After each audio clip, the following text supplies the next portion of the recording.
సాధారణంగా అమెరికాకు వెళ్లడం చాలా మంది భారతీయుల కళ. అక్కడ ఉద్యోగం, నివాసం వారి లక్ష్యంగా కొంతమంది చేసుకుంటారు. కానీ ప్రస్తుతం ఆ కళలు నెమ్మదిగా మారుతున్నాయి. అగ్రరాజ్యంలో ఇక ఉండలేమని పలువురు భారతీయ అమెరికన్లు భావిస్తున్నారు.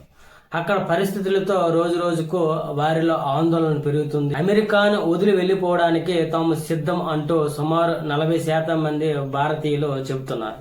అలాగే రాజకీయ, ఆర్థిక, సామాజిక పరిస్థితులు దీనికి కారణంగా పేర్కొంటున్నారు. యుగవ్తో కలిసి కార్నెగీ ఎండోమెంట్స్ సంస్థ చేసిన సర్వేలో 1000 మంది అభిప్రాయాలను సేకరించగా ఈ విషయం వెల్లడైంది. అమెరికాను వదిలి వెళ్లిపోవాలనే ఆలోచన తమకు తరచూ వస్తుందని 14% మంది, అప్పుడప్పుడు అలా అనిపిస్తుందని 26% మంది చెప్తున్నారని సర్వేలో తేలింది. అమెరికా రాజకీయ, ప్రభుత్వాల విధానంపై 58% మంది తీవ్రంగా అసంతృప్తిగా ఉన్నారు. పెరిగిన జీవన వ్యయాన్ని భరించలేకపోతున్నామని కొంతమంది, అదేవిధంగా వ్యక్తిగత భద్రతా అంశాన్ని కొంతమంది చెప్తున్నారు. ప్రస్తుతం 52 లక్షల మంది భారత జాతీయులు అమెరికాలో నివసిస్తున్నారు.